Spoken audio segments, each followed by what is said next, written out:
Bala sir அவரோட ரோலே வாழ்ந்திருக்காரு மனசு அப்படின்னு தான் சொல்லணும்.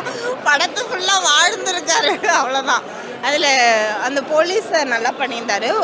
அவர் தான் மெயின் கேரக்டராக. ஸோ அவர் தான் அந்த லாஸ்ட் ஒரு கிளைமேக்ஸ் சீன்ஸும் அவர் தான் பண்ணியிருக்காரு. சூப்பராக இருக்குது, நல்லா இருக்குது. பார்க்கும்போது ஒரு ஒரு பையனும் பொண்ணையும் தாண்டி அப்பா பொண்ணோட காதல் எவ்வளோ பெருசாக இருக்குன்றதை அவர் காமிச்சிருக்காரு. ஸோ சூப்பராக பண்ணியிருக்காரு, நல்லா பண்ணியிருக்காரு. பெண்களை இழிவுபடுத்துகிற மாதிரி எதுவுமே கிடையாது. ஸோ வெளியேருந்து பார்க்கும்போது பெண்ணுங்களை எப்படி காமிச்சிருக்காங்க அப்படி காமிச்சிருக்காங்கலாம் சொல்லுவாங்க. பட் இந்த படத்துக்கு என்ன தேவையோ அதை தான் கொடுத்துருக்காங்க. எக்ஸ்ட்ரா ஒன்றும் ஓவராலாக கொடுக்கல. அப்படி பார்த்தா நம்ம ஃபோன்லேயே இப்போ சும்மா ஸ்க்ரால் பண்ணும்போதே நிறைய விஷயங்கள் வருது. அப்போ அதை பார்த்து கேட்ட மாட்டாங்களா? தேட்டர் வந்து பார்த்து தான் கேட்டுறாங்களா? அப்படிலாம் இல்லை. இந்த படத்துக்கு என்ன தேவையோ அதுதான் கொடுத்துருக்காங்கன்னு நான் நினைக்கிறேன். அவ்வளோதான். அதுக்கான காரணம் வந்து பெண்ணுங்கள்லாம். நானே ஒரு பெண் தான், இருந்தாலும் சொல்கிறேன், சென்டிமெண்ட் ஃபுல் நான் பெண்ணுங்கள்லாம். ஏன்னா யாராவது வந்து நம்மக்கிட்ட பாசமாக பேசினாவே மயங்கிடும்.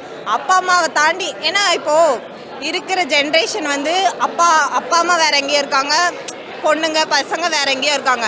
அந்த டைமில் யார் நம்மக்கிட்ட பாசமாக பேசினாலும் அது அப்பா அம்மா அளவுக்கு நமக்கு உண்மையாக இருப்பாங்கன்னு நம்பி விழுந்துடுறோம். அதுதான் அது வந்து பண்ணக்கூடாது. எந்த கேர்ள்ஸுமே பண்ணக்கூடாது. அதே மாதிரி பசங்க ரொம்ப ரிக்வெஸ்ட் பண்ணி கேட்குறேன். ஸோ யாரையுமே லவ்ன்ற பேர் சொல்லி ஹர்ட் பண்ணாதீங்க. உங்களுக்கு தோணுதா அதை வேறு மாதிரி கூட கேட்டுருங்க. ஆனால் லவ்னு சொல்லி யாரையும் கஷ்டப்படுத்தாதீங்க. அவ்வளோதான். ஏன்னா அதோட பெயின் ரொம்ப இருக்கும், தாங்கிக்க முடியாது.